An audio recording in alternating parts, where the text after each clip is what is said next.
friends, and welcome back to the Rewind podcast of Forward Church. Join us each week as we take a look back on Sunday's message and dig a little deeper into the conversations with those who are teaching across our sites at Forward. We want to invite you to be part of the conversation too. So if something we're talking about on Sunday morning sparks a question in you, head to our website, forwardchurch.ca/ask us, and submit your questions there. And we're going to do our best to engage with those questions in this space. With that said, let's jump in and get started.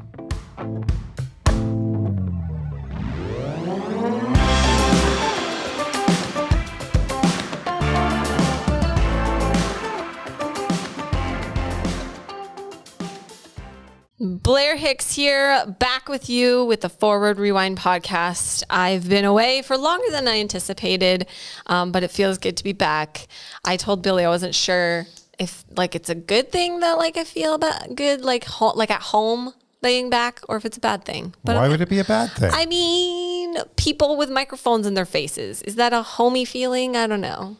But it is for me. That's good. Okay, good. We're glad to have you back, Blair. It's a good thing. Awesome. Well, I'm just glad you're not saying that you had a terrible vacation. Oh, no. And that's why you're glad to be back here. So we had a wonderful vacation. Good. And although I do remember, we were just talking about J.D. Greer. J.D. Greer says with young kids, if you come back from your family vacation feeling exhausted, or if you come back feeling rested, you did it wrong.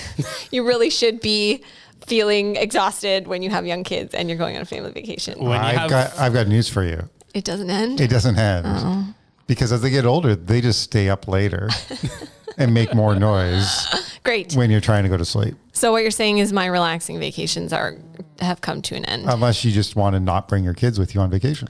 I mean, I like the sounds of that. But vacation with kids, all it is just parenting your kids in a new location. Yes, it's true. That's all it is. It is, isn't it? Without the routine and the safety barriers that you've put in place. Yeah, fun times. And for me, I had extra hands, so that's good. Because Steve's around the whole time. But so it was nice. It was a break, and we did get a chance to get away from the kids too for a bit. But and the reason why I was gone an extra week, the last day of our vacation, Kay got a fever and then ended up with hand, foot, and mouth, a really bad case of it. So, but I will say she's all better. She's doing great. But we were so thankful that it was the end of our vacation, because it would have been a miserable time. So we spent one vacation in the hospital the whole time. No, you didn't. Yeah. What was our oldest son Carter is his name. He decided to jump off the top step outside of a cottage that we were renting. And it was like a dozen steps from top to bottom. And he just thought it would be a good idea. And he just thought, I'm just going to jump before anybody was looking to pay attention to catch him or anything. Yeah. And he went tumbling down the stairs, ended up with a bunch of internal bleeding. Oh my gosh. Oh yeah. This is not small. This is not like a bonk. How old was he at the time? Oh man, he would have been 4 or 5, something like that. Yeah. So he was he was little guy, and he just, so we spent way too much time at the hospital and dealing with blood all over the place. It was highly memorable. Something I tell Parker quite often when it looks like he's going to try something dangerous, I'll just look him right in the eyes. I'm like, buddy, you don't have the skills to pull this off right now. Yeah. You do not. I'm sorry to break it to you. You are 3 years old. Yeah. You cannot lift up your own body weight yet. So don't... because he's full on going to try, the monkey bars or something. I'm like, not going to work, buddy. No. Let me get in place so I can catch you. Yeah. Give me a head start. You guys make me thankful I've got 2 very ginger girls who play very gingerly, at least at this point. I don't, knock on wood. The thing that scares me is that Parker is the child who's very cautious, but Natalie, she's going to be our daredevil. She seeks after the throrills. Yeah. So, gonna be fun. You'll have many stories to tell. Many sermon illustrations. You're such a pastor. That is the blessing of kids. They're the gift that keeps giving for sermon illustrations. For sermon illustrations, Is that why pastors often have many children? Because you got to have more sermon illustrations. So. Well, we are okay. We'll jump in today, because we started a new series. I was so bummed out that I couldn't be here for the beginning of the Truth Filter. Philippians 4:8 is our series. I don't know if you guys know this, but this is my life verse. I have it hanging in my house. I have it memorized already. And I was so pumped when I found out that we were doing it. And then I couldn't come to do the truth one, although I'm so thankful that Andrew and Rachel were like on call. So that was awesome. But I am here now, and we're going to be talking about honor. Now in Kitchener, we had a different service where Daryl, you redirected us in light of the difficult events that happened over the weekend. And if you're listening and you have no idea what I'm talking about, you can watch either service to find details on that. I know I speak for the Kitchener congregation when I say you did a great job in leading us in that on Sunday, Daryl, especially with such short time to prepare. So thank you. Thank you. But you both have given your blessing to carry the focus to our general topic of honor. And Daryl, you actually had an original message prepared on our topic of honor anyways. So this will be a really great opportunity for you to present some of the key ideas that you have for us. This is your chance to preach your sermon, Daryl. All right. 2-hour podcast. Not do that. 1 hour on the message, 1 hour to dissect it. I felt a little funny just kind of skipping over that. So I did feel like I wanted to mention it. So without further ado, first I'm going to give it to Kirk to give us a brief synopsis of your message and the main takeaways. Awesome. Yeah, so I am trying to land in the space each week, focusing not so much on how do you live out honor, or in this case, honor, but how do you think about it?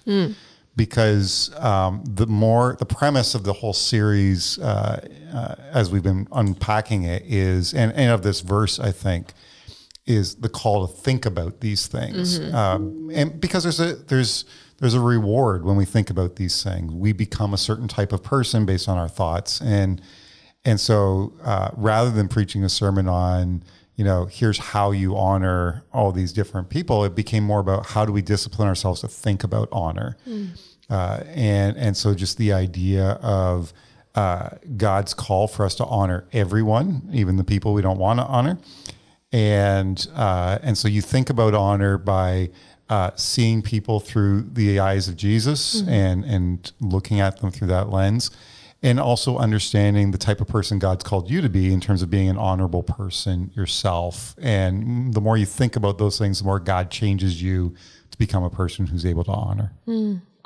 So Daryl, I don't know if it's possible, but can you give a brief synopsis of the main ideas or takeaways you prepared? Or Sure. Okay. Yeah, I can do that. All right. Give a synopsis. And honestly, today, I know most of the questions are going to be based around what Kirk preached on, because the message at Kitchener was very different. And I've Blair, got some curveballs in my pocket. I think we both felt after Sunday of, I think we're too emotionally exhausted to jump back into that fully. But yeah, I wrote the message on honor, and made the joke on Sunday that it's the best message that I will never actually preach. And hopefully no one ever holds me to that. So I think you also made a joke about how it's going to be the first Sunday you finish early, and I don't think you did. It was earlier. Oh. How long was it? It was on time. It was 35 minutes. Daryl, congratulations. 35 minutes. Yeah. He gets a sticker. I consistently have a fear every single Sunday. And this Sunday was particularly a big fear that I only have about 10 to 15 minutes worth of content. No matter how much I write, no matter how much I prepare, I'm like, that's probably like a 10-minute message. And which is bad. Like in the preaching world, that's bad. People expect a certain length, and every week I don't know why I'm worried about that. So have you ever hit 10 or 15 minutes? Like, have you ever been up there and going, I have nothing else to say? No, I can't picture that. I have never. I think my very first message was about 40 minutes. Okay. I think that's so you have 40 range. seconds. 40 seconds. All right, go ahead, Daryl. Talking about honor. All right. So right back to what Kirk is talking about. The idea here is to think about honor. And so what I try to show in my message that I didn't preach, how thinking about honor actually begins to filter out certain things in our lives. It filters out our critical thoughts. I think often we're very prone to be critical of other people or critical of ourselves. And so thinking about honor helps us in that way. Thinking about honor can also help with our, what I called our hypocritical thoughts, and pulling that from Isaiah 29, verse 13, where Isaiah, he writes here talking about that there are those who honor me with their lips, but their hearts are far from me. Ooh. And this idea of like, we can think that we're being honorable, but there's something deeper about this. It's not just this surface level. And I think we've all kind of experienced that. Someone's like respectful, but it's like kind of got a little edge to what they just said. It's like, are you actually, and this is something we have to think about ourselves. Like, are we actually honoring the people around us, or are we just using the words? Like, do you actually honor your boss, or are you just using the proper words around the office? And then when you go home, like, it's a whole other story. So think about these things. Honor filters out shameful thoughts as well. And that's really where I want to land. And at the beginning, I was going to talk about this idea of honor shame cultures, which is something that's developing more and more here in North America. I think that we're developing more of an honor shame type of culture. That's why we have something like cancel culture. It's because someone has dishonored themselves and the community around them. And it's kind of like, nope, because of that, we bring shame upon them. And there are many people who live with shame, especially those who come from more of a predominantly honor shame culture. And so when we think of honor, we need to think not just in that cultural sense, but in a biblical way, because God actually brings honor to us. When we enter into the saving relationship with Him, now we can actually be free from our shame. We can actually be rid of our disgrace, and now as a adopted child of the Lord. And that's really where I want to land on Sunday, giving people more of that freedom, understanding how our relationship with God has actually changed us. You did it. There you go. Man, this is going to be a good podcast, because this is really helpful stuff. And there's some stuff, I don't know if you did hear Kirk's message, but there is some stuff that you've mentioned already that is kind of overlapping a bit. So I'm excited. This is good. I will say to you, I when Andrew was hosting, I did listen. Oh, by the way, I should probably drop that code word that you guys left for me, which was Snickers. So thank you for that. This makes no sense to Kirk. Does it make sense to you? Just keep going. Okay. I was listening and I wanted to make sure you guys knew. So there's the code word. All right. I loved it when Andrew asked last week that if there was anything that really stood out to you in your study and prep on the topic. So I'm going to ask the same thing too. What jumped out at you while you were prepping? I think the most significant thing that just kept coming back to me was the breadth of what God calls us to honor. Like how many things God, I don't think we often think much about honor in our North American culture, in our church environment, or even in our families. And the sheer volume of times that God calls us to honor and people God calls us to honor, ultimately summarized in honor everyone, was really, I found fascinating and overwhelming at times in studying. Yeah. I love that. Did anything jump out at you, Daryl? Yeah. One thing as I was studying, I read a really great article written by someone who comes from what he would call a mixed cultural background. And he was talking about this idea of honor shame backgrounds. And really interesting way he talked about a point that he brought up was that those who grow up in more of an honor shame culture, honor is so important. The way that he phrased it was, honor can be so important to the extent that you actually gloss over truth. And that actually truth becomes less of a priority because you're trying to maintain honor within your family structure or within your work, because it's just so vital. It trumps everything. And to me, I found that so interesting because, again, we're, here in Canada have less of that influence, but realizing, I think we still maybe lean that way sometimes, that if a truth is uncomfortable, will we gloss over it to maintain a certain appearance online or appearance around the people, with the people around us. And so I think that to me was really, really insightful and really helpful, thinking through how we actually approach honor and to maintain that even in the midst of uncomfortable truths. what a circle back to the very first one, the very first filter, which was whatever is true. Yeah.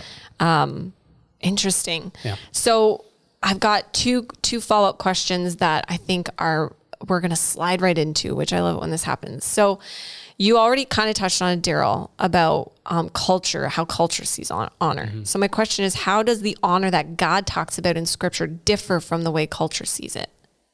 Go ahead. Yeah. Oh man, you give me a hard one. Oh, really? I thought it was like, well, you talked about it, right? Like you talked about culture's honor, but like and I know you talked about it, Kirk. Yeah. Here's one of the things that I really see is culture's version of honor is dependent on your behavior. Okay. So culture rewards, whether it's behavior or whether it's achievement, so, and we all understand that to a degree. And that is one form of honor. I mean, the Bible, one of the things I didn't talk about on Sunday is there are verses in the Gospels that talk about how God will honor those who honor him. And this idea that God does reward you for your faithful living. There are rewards, but culture's definition of honor is limited to that space. Mm-hmm. God has a perspective of honor that is a layer of honor that is for everyone simply because they are a person.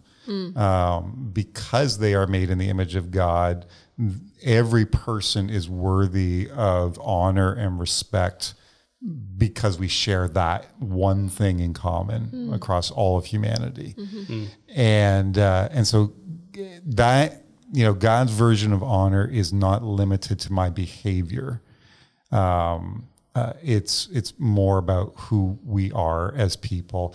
I think the other thing, and the difference between culture and God's version of honor is, God's version of honor doesn't really give us space to hold back. Like it's a generous giving towards someone. There's just that picture of, it's a little bit like what you were talking about, Daryl, the sense of sometimes we can fake honor, right? We can say we're honoring. So I use the example of politics and said in Parliament, you have MPs who are called honorable member. And so, I have a question for the honorable member of whatever riding, and then we rip into them.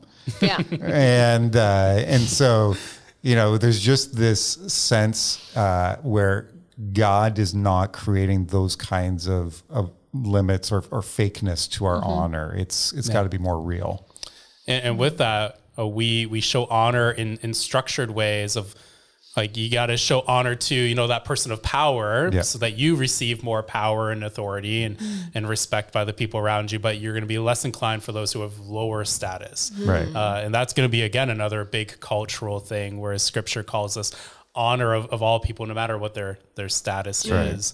But I thought one big thing that honor changes between how the world looks at it and how God looks at honor is that in the world, if you fall into shame, if you are dishonorable, that there is no way to actually find your way back out of that. That's right. Yep. I see. Like a permanent label kind of thing. You have just brought shame upon right. you. Like, this is why shame is so devastating, is because outside of Christ, there's no way to become honorable again. Like, maybe if you work really, really hard, if you work really, really hard and you've had enough period of time, like, that's the only thing. When I was preparing for this message, I was thinking about, last week I talked about a Disney movie. And so this week I kept on thinking about Disney movies. You're such a dad. And, in our marriage, Steph always finds out movies I've never watched, and she found out I never watched Mulan like a couple years ago. She said, "Well, you never watched it?" And I'm like, "Yeah, because I'm a guy. Like, why would I watch it?" Anyway, so we sat down and watched it, and it was very interesting, very, very interesting. And there's an opening song about she's getting ready to be matched up with someone, and the opening song is about "You'll bring honor to us all." And like, think about this crushing weight you've put upon this young woman, you'll bring honor to us all, to herself, to her family, her entire community, if you can memorize this one line and like impress the matchmaker. And if you fail that, shame. You'll bring dishonor. Dishonor. Yeah. And there's no coming back from that. Right. And this is the difference in Christianity. Yeah. That Christ, he finds us in our shame and he brings honor to us because of what Christ has done. And now it's no longer about spending enough work on it, enough time to bring honor to yourself. God is saying that he'll bring honor to us. And the only thing is that we have to choose him. That's what he's asking for. And so I think that is the biggest difference and really should give us all just a tremendous amount of hope, just how incredible that is and how much life. Two things I want to say. Okay. First of all, Daryl has also not seen The Sound of Music. So, but he's seen like these weird eclectic. I know, but like, so we are real knowledge gaps. We are creating some we're creating a list of movies Daryl has not seen. I would like to contribute to this so that we can make sure he does see them. All right. That's number one. It's going to be required as part of his job description. You will be fired and dishonored. To watch these movies and be able to sing the songs that go with the movie. Wonderful. The other piece is, I think honor and shame, to what Daryl's talking about, is a new conversation in North America. It's a very common conversation in the East, like in Asia, places like that. It's a very common conversation because of the cultural dynamics that exist there. I think this is, as Christians, this is one of the conversations we are going to need to study and learn more about if we're going to be effective to share the gospel. We are living in what I call a mental health culture, filled with all kinds of shame. And if you were to study our brothers and sisters in other parts of the world who live in honor shame cultures, they will use that reality of their culture to bring the gospel to light in those places, so that the good news means something in those honor-based cultures. And for us, we have a way of explaining the good news of the gospel, which is equally biblical, but it is far more legal language that we use. Right. And the language penalty here is guilt, innocence. Right. That's the language that we talk about. So it's more of a legal context, I right? get it. Okay. Versus the honor shame context. And I think that if we are going to be effective in sharing the gospel with people, we're going to have to understand how to explain the gospel to people who are living in that honor shame sense. So when someone has been canceled by culture, right? And we can think of names, celebrities, other people who've had cancel culture hit them. Yep. How many of us sit there and go, well, they're getting what they deserve, versus thinking they still need Jesus. How would I bring Jesus to this person in this moment? That is the reframing that we have to go through as Christians in North America. That's a challenge. And it is interesting. So I think sometimes cancel culture is used in this really derogatory way. Like we talk about, like it's all bad. There's some people in our culture who have been, air quotes, canceled. And as Christians, we should celebrate. It's like, they've got found out.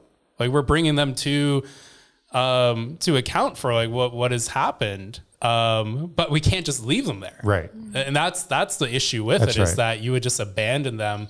And as the point that you're bringing across is, as followers of Christ, we go that one more step of how do we restore them? Yep. How does Christ restore the person who, Wait till we talk about justice next week. Ooh. And I feel you guys are just foreshadowing. You're on the edge of my question, and I want to ask it before you take it away from me.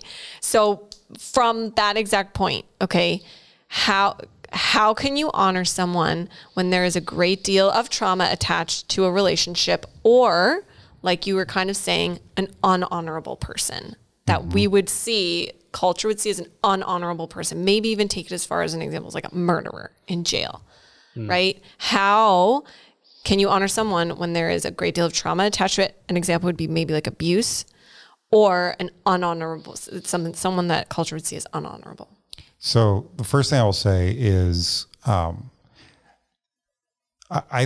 God is very merciful. And in my own life, I've had experiences where I know that the Bible calls me to honor someone who has maybe deeply hurt or wounded me. And the beautiful thing is that God, for whatever reason, actually makes me forget those verses for a period of time about honoring this person. And I've seen it. It's like peeling back layers of an onion in my own life.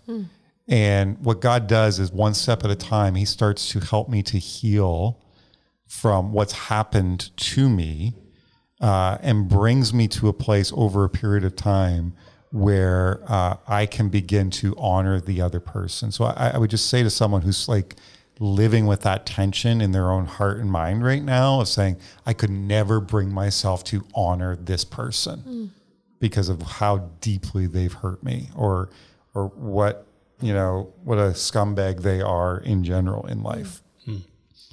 And so I would say, like, step back from that and begin to ask yourself the question of why, what's going on in your heart, and how does God speak to what's going on in your heart? Deal with the healing that you need to have in your own heart so that you can be free to start seeing this person from God's perspective. The sooner that you can begin to think about this person from God's perspective, you will see them as a sinner, because they've deeply hurt you and sinned against you or sinned against someone else. But when you see them from God's perspective, it doesn't end there, right? When you see them from God's perspective, you also see someone who is desperately in need of grace and forgiveness. It's like those times where I've seen parents who've had a child murdered by somebody, and the murderer's in prison. And I've seen interviews where parents will be sitting down meeting with the murderer of their child. And as a parent, I'm thinking to myself, there's never in a million years could I have this conversation and be in the same room as that person. And then these parents still say something like, I want you to know I forgive you. And I go, there's only one way that happens. And it's not because those parents have mustered up enough energy to walk in the room and say, I forgive you. It's because by God's grace and mercy, he, over a period of time, brought a healing journey into the life of those parents that allowed them the freedom to see this person as a person, not as the murderer of my child, but first and foremost, you're a person. And because you're a person, because I now see you as a person, now I can honor you. If your first go-to is, this is my abuser, this is the person who murdered my kid, this is the person who harmed me, took away, my job or whatever.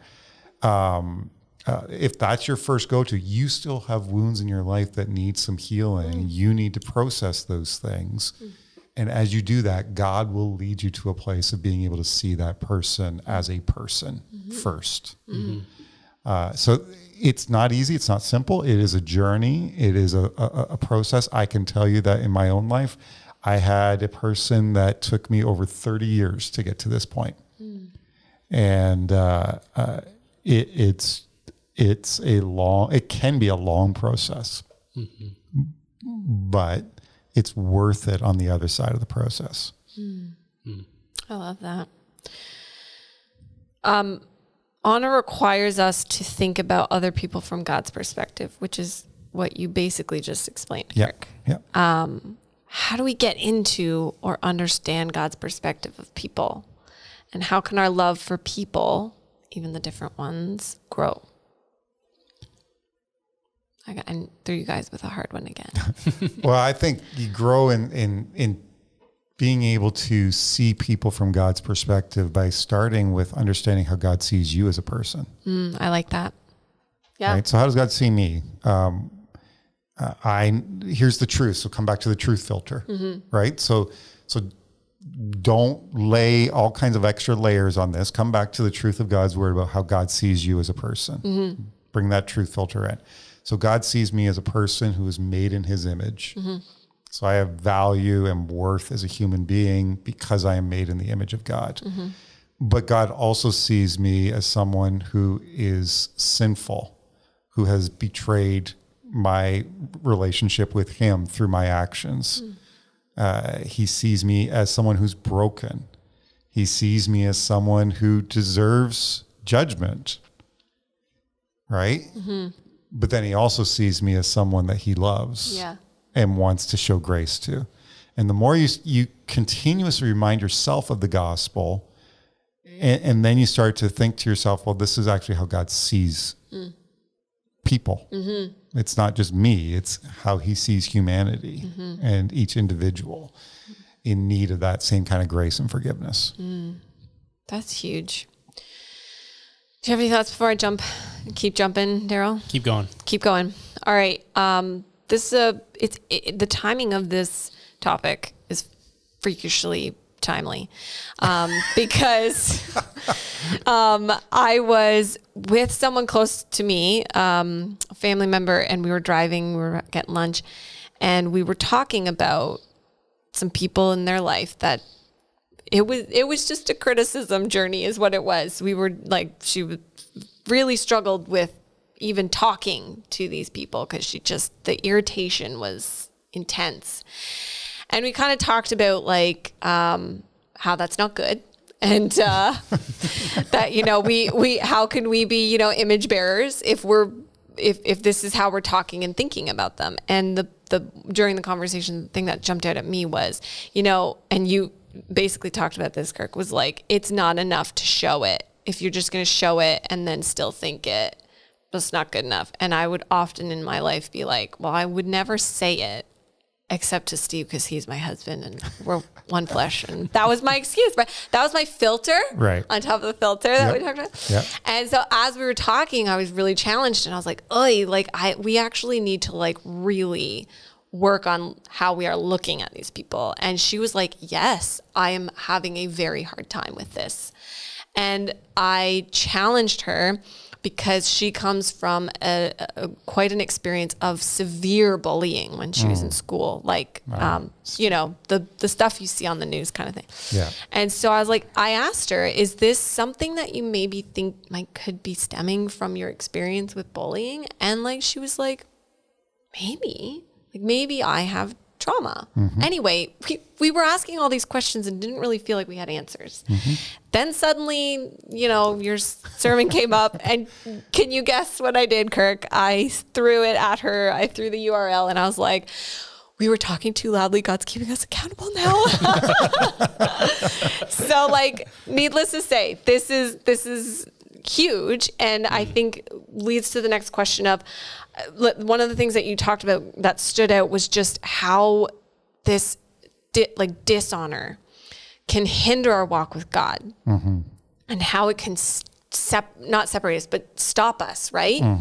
So talk more about how being dishonorable can hinder our walk with God, how it's not enough to show it. We have to think it. And if we don't, it's going to hinder our spiritual health. Well, here's the thing. If you are only trying to show it as just an outward thing to put on a show, that will always catch up with you. It's not who you really are. Like Jesus talks about how what's in our heart will always ultimately come out. Yeah. And so it's a temporary solution, but it is not who you are truly deep down inside. So that's why the thinking about honor becomes critically important, because the more you think about what is honorable, that's the brain science of it, right? And the way God wired us. The more you think about something, shapes who you are becoming, and it impacts your feelings. It impacts your actions long term. It changes you. What you think about changes you. You have control over what you think about. You may not have control over the first thought that comes into your mind, but you have control over what you do with that thought. And we all make those decisions, what we're going to think about, what we're going to dwell on in our life. And so the overarching theme in the Bible is this sense of there's a connection between how we treat other people and how that impacts our relationship with God. Jesus summarizes that in the Great Commandment: love God with all your heart, soul, mind, strength. Love your neighbor as yourself. And basically says everything rides on those two commands. I quoted from 1 Peter talking about husbands and wives, and basically said to the men, like, the Bible's very clear, guys. If you do not honor your wife, it will hinder your prayers. It will cut off. The word hinder literally means cut off your prayers. So you can pray and ask God for anything you want to, but if in your relationship with your wife, you're not honoring her, the Bible teaches your prayers have been cut off. They've been hindered. They're going no higher than the ceiling of your house. And there are a lot of guys I know who can't figure out why God's not answering their prayers. And sometimes you need to look in the mirror and ask yourself the question, is it possible God's not answering my prayers because I'm not honoring my wife? That's big. And, but then it plays out more in that Peter passage. And it doesn't just talk about marriage. It talks about, in general, the way we treat each other. God's ears are open to us when we are living righteous lives. When we don't relate to each other properly, it is this picture of God closes his ears down to our prayers. So there is this direct connection between our honoring of each other and the health of our relationship with God. It's not to say it doesn't mean you lose your salvation or anything like that. I'm not talking about that, but the health of your relationship with God will be severely impacted based on the way you live to honor the people around you. I think that's just really important to reflect on, because there's a lot of us, like, please don't hear me as I'm talking to you, like I'm in this, but like there's a lot of us who this has been a long-term thing, long-term battle. So like, I just had to really reflect on that. And my that person in my life and I, we have a conversation to have ahead after we both listen to your message. And I think one of the reasons why it's such a struggle, because I think that often we see that dishonoring is a way of how we get ahead in life. Like that's the way that we actually, if we bring that person down, like I hear about this quite often of people like in the workplace, like if they kind of bring that person down ever so slightly, if they kind of take credit for something that maybe they shouldn't take full credit for, there's this way of raising ourselves up, even in that conversation. And I don't know this extended conversation I had with your friend, but I think it even makes us feel better. Like we kind of feel like, well, at least I'm not like these other people around us. And I think that's why we're drawn to disgrace so often. That's and a again, really good point.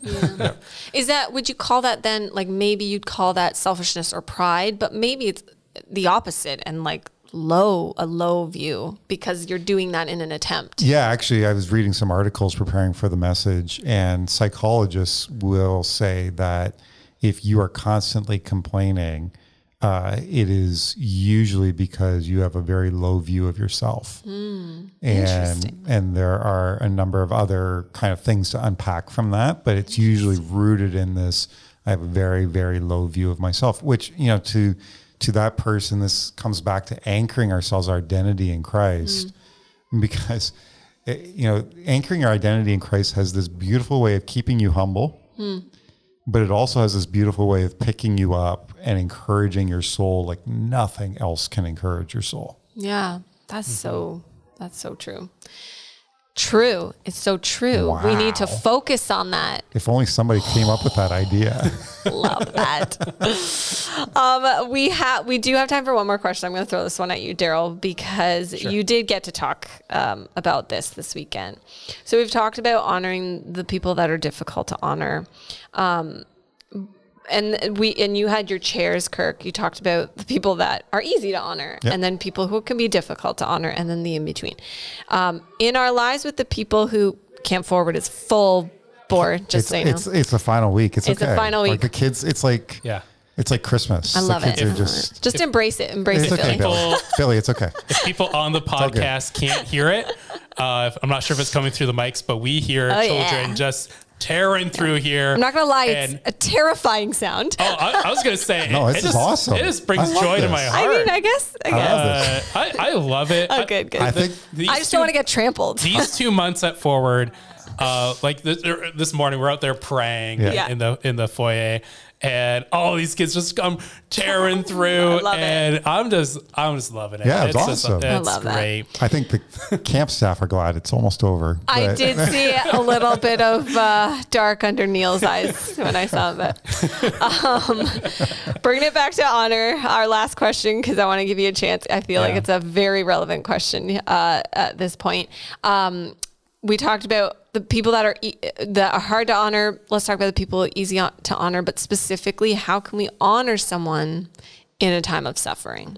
And you really talked a lot about this on Sunday. Yeah, that's because on Sunday I had a couple hours to That's change around what I was gonna preach on, and still felt like Philippians 4:8 was the right passage to be in.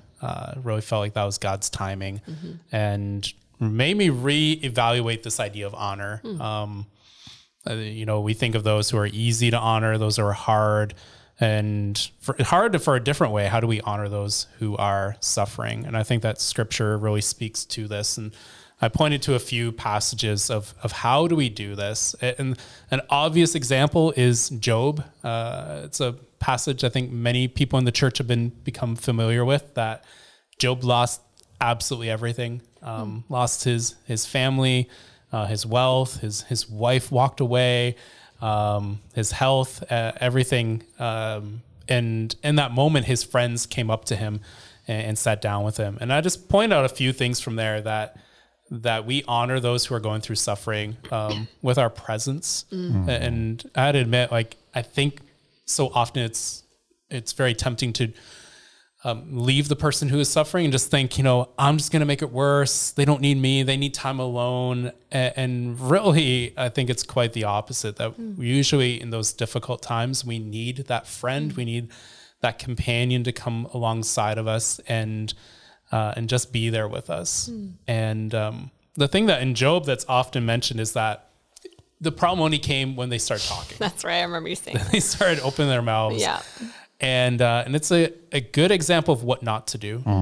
Their way of approaching this was to fix the problem. And we don't honor the people around us who are suffering by immediately jumping to fixing their issues. Quite often that's not what they need in that moment. They need something else. They need this gospel presence that we can bring in. And actually, there's another story in the Old Testament that points out what to do. Ruth had a much better approach. She also sat down with her mother-in-law, Naomi, and wept with her as they experienced loss. And then when Naomi tried to shoo her away, Ruth then just started saying, where you go, I will go. Your people will be my people. Your God will be my God. And what she's really saying is, I am here for you. I love you, and let's pursue God together. And that's what you got to do when someone is walking through suffering. How to come alongside them and honor them is saying, I'm with you, I love you, and then let's pursue the Lord together. Those three things are so essential, and that person will feel honored through this process. They might push back a little because it's, a whole range of emotions. But I think that's really key of how we can approach honoring someone in suffering. And let's be real. I mean, that's something that we're all going to experience in our lives. We're all going to go through challenges, and we're going to know people going through challenging moments. And we need to know how to love and honor those people. And the thing that I hear so often, and it's heartbreaking, but so often those who experience real hardship and trauma in their lives, they want the church to come around them. Like they want the people in the church to come around them. And I'll hear it, months or years later, they'll say, and no one really called and no one was really there. Yeah. And how heartbreaking is that in the moment where they needed the church the most, that collectively, I put myself right in there of thinking, that person probably needs space.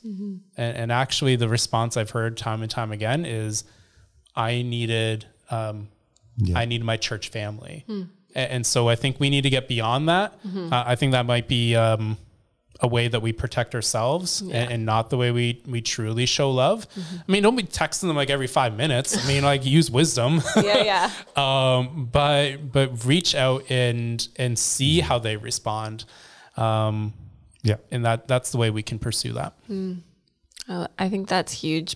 Brett Ullman talks about that too. I don't know if you've seen like his depression and anxiety talk, but he literally has a slide that says like what not to say, hence Job and his friends. And then he tells a story about I don't know if it was him or somebody else. There was a woman in his church that had cancer, and they were in a group, and she came up and he said, "Hey, how's your cancer?" And everyone was like, "Dude, like, shut up. What are you doing?"